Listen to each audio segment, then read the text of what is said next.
Hey everyone, I'm Amelia, a 28-year-old marketing exec planning my dream wedding to the love of my life, Jack. You think I'd be floating on cloud nine, right? Well, buckle up because things are about to get complicated. It all started when Jack and I were going over the guest list, and he casually asked, "Have you heard back from your mom about bringing her new boyfriend?" I sighed, twirling my engagement ring between my fingers. No, she's being super weird about it. Every time I try to talk to her, she changes the subject. Maybe she's just nervous about introducing him to the family, Jack suggested. I shook my head. You don't know my mom like I do. There's always an agenda with her. Growing up with Sandra wasn't exactly easy. She's the type of mom who'd steal the spotlight at your own birthday party. Everything always had to be about her. When I got my first job out of college, she told everyone it was because of her excellent parenting. I clenched my jaw, my voice lowering. I just hope she doesn't try to make the wedding about her too. Jack squeezed my hand, his voice steady and reassuring. This is our day. Nothing's going to ruin it. If only he knew how wrong he was. Later that week, I was at my mom's house, helping her pick an outfit for the wedding. She was being extra secretive, practically lunging for her phone every time it buzzed. "Who's blowing up your phone, Mom? Your mystery man?" I teased, trying to lighten the mood. She laughed nervously, a little too high-pitched. "Oh, it's nothing, just work stuff." I picked up her phone, thinking nothing of it, but then my heart stopped. There it was, clear as day. A text from Ryan. "Can't wait to see you tonight, babe. Love you, Ryan." Ryan. My ex? The guy who made my life a living hell for 2 years. The same man who put me in the hospital. And now he was dating my mother. Just then, Sandra walked in, her smile faltering as she saw the look on my face. "Honey, what's wrong? You look like you've seen a ghost." I held up her phone, my hand trembling. "How long?" Her face paled. "Amelia, I can explain." "How long have you been dating Ryan?" I demanded, my voice rising. She hesitated, stammering, It's been about 6 months.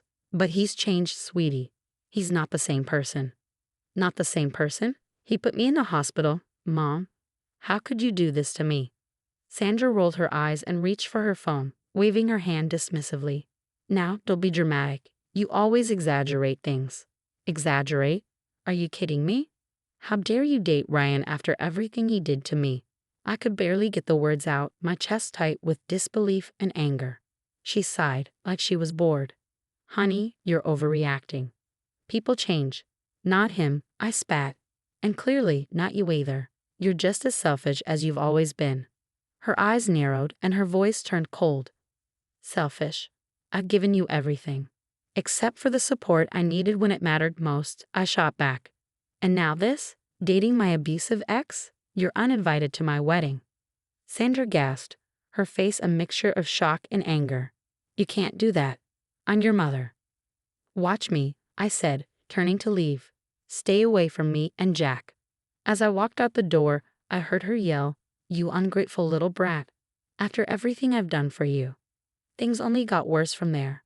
Ryan started showing up at my workplace, lurking in the parking lot, watching me with that same twisted smirk.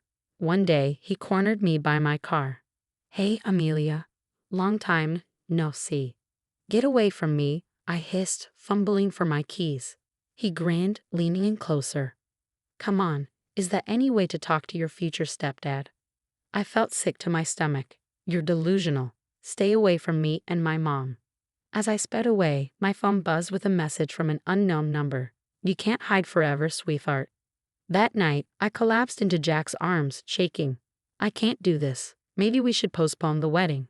Jack held me tight, his voice soft but firm. "Don't let them win. This is our day, remember." I nodded, wiping my tears.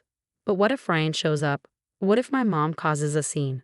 "Then we'll deal with it," Jack said, his voice steady. "Together." The next day, my best friend Olivia came over, armed with a bottle of wine and a determined look on her face. "Okay, spill. What's going on?" I told her everything. Her eyes widened, her face a mix of shock and outrage. "Holy, that's messed up. What are you going to do?" Jack stepped forward, his jaw set. "I've been thinking, maybe we should hire a private investigator." I frowned. "What, to dig up dirt on Ryan and my mom?" Jack leaned forward, his voice steady. If they're up to no good, we'll find out. Olivia, always ready for a fight, nodded enthusiastically. Yes, fight fire with fire. I hesitated, a knot forming in my stomach. I don't know, isn't that stooping to their level? Jack gently took my hand, his thumb brushing over my knuckles. This isn't about revenge, babe. It's about protecting ourselves. Who knows what Ryan might do? I took a deep breath, my resolve building. Okay, let's do it, but we have to be careful. Olivia grinned like a kid on Christmas morning. Detective Olivia is on the case. We're gonna take those jerks down. As we began planning, I felt a glimmer of hope for the first time in weeks. Maybe, just maybe, we could turn this nightmare around. A few days later, the private investigator, Mr. Thompson, called us in for a meeting. My stomach was a ball of nerves as Jack and I sat down in his office, the tension almost unbearable. What did you find? I asked, gripping Jack's hand tightly, my palms slick with sweat. Mr. Thompson leaned forward, his face grim. I hope you're sitting comfortably because this is going to be a wild ride. He slid a folder across the desk. Inside were bank statements, emails, and police reports. My eyes widened as I scanned the documents. Ryan's been cooking the books at his company for years. Millions in fraud, Mr. Thompson explained. He's been siphoning money for a long time. Jack let out a low whistle. That's serious stuff, but how does Sandra fit into all of this? Mr. Thompson pointed to a series of transactions. She's been helping him hide the money, setting up fake accounts, moving funds around. She's in deep. I felt sick to my stomach. I can't believe this. My own mother. There's more, Mr. Thompson said softly. He pulled out another stack of police reports. Ryan's got a history of domestic violence. You weren't the only one, Amelia. Tears stung my eyes as I read through the reports. So many women. So many stories that echoed my own. How could my mother ignore all of this? On the drive home, Jack and I were silent, processing everything we just learned. Finally, Jack spoke, his voice low. We need to do something. We can't let them get away with this. I nodded, a plan already forming in my mind. I think I know what we need to do. The next day, we set our plan into motion. Jack made an anonymous call to Ryan's company, tipping them off about the fraud. I could hear him in the other room, his voice disguised. You might want to take a close look at your financial records. Something fishy's going on, and Ryan Johnson's right in the middle of it. Meanwhile, I reached out to the other women mentioned in the police reports. It wasn't easy, but I knew we needed to stand together. Hi, is this Sarah? You don't know me, but we have something in common. A monster named Ryan. One by one, they agreed to come forward. Their stories were heartbreaking, but their courage was inspiring. Olivia helped me draft an email to Sandra's employer, outlining her involvement in Ryan's schemes. My finger hovered over the send button. You okay? Olivia asked gently. I took a deep breath. No, but I have to do this. And then I clicked send. As the days ticked down to the wedding, anxiety gnawed at me. What if our plan backfired? What if Ryan retaliated? The night before my wedding, everything exploded. I was doing some last-minute prep with Olivia when my phone blew up with notifications. Oh my God, I gasped, scrolling through the news. Ryan's been arrested. Olivia peered over my shoulder. No way. For what? Fraud and domestic violence, I said, my voice shaking. It's a huge case. Just then, Jack burst into the room, his face flushed with excitement. Did you hear? It worked. As we pieced together the information, the full picture emerged. Ryan's company had conducted a surprise audit, uncovering his massive fraud scheme. When the police got involved, they found the domestic violence reports, including testimonies from the women I'd reached out to. The next morning, as I slipped into my wedding dress, I felt a strange mix of emotions. Olivia helped me with my veil, her eyes misty. You look beautiful, she said softly. Are you ready? I nodded, thinking of Sandra's empty seat. As ready as I'll ever be. Walking down the aisle, I locked eyes with Jack. His smile was like a beacon guiding me home. As we exchanged our vows, the weight of the past few months lifted. The pain, the betrayal, it all seemed to fade as I stood beside the man I loved.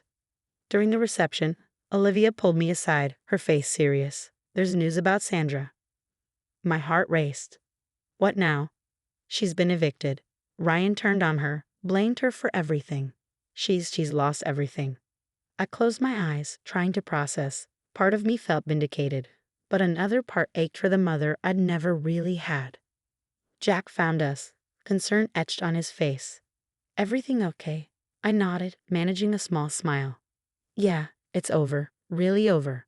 As we drove away, rice puffing our car, I thought about the journey that had brought me here, the pain, the betrayal, but also the love and support I found. You know, I said, turning to Jack, a year ago, I never would have believed this was possible. To be this happy, this free. He squeezed my hand, his eyes soft. You deserve it. You're the strongest person I know. Looking out at the road ahead, I felt a surge of hope. The toxic influences of my past, Sandra, Ryan, the self-doubt they planted in me, they were in the rearview mirror now. So, Mrs. Marshall, Jack grinned, where to? I laughed, feeling lighter than I had in years. Anywhere, as long as it's with you. As we drove into the sunset, I realized this wasn't just an ending, it was a beginning. A chance to build the life and family I'd always dreamed of, surrounded by people who truly loved me. The road ahead might not always be smooth, but for the first time in my life, I was ready to face whatever came our way, together. Now I have a question for you. If you were in my shoes, would you have exposed your own mother's involvement in criminal activities, knowing it could ruin her life? Or would you have tried to protect her despite her betrayal? It's a tough moral dilemma, and there's no easy answer. I'm really curious to hear your thoughts. Drop your opinion in the comments below, and if you enjoyed this story, don't forget to hit that like button and subscribe to the channel. Your support means the world to me and helps me continue sharing these personal stories. Thanks for listening, and I'll see you in the next video.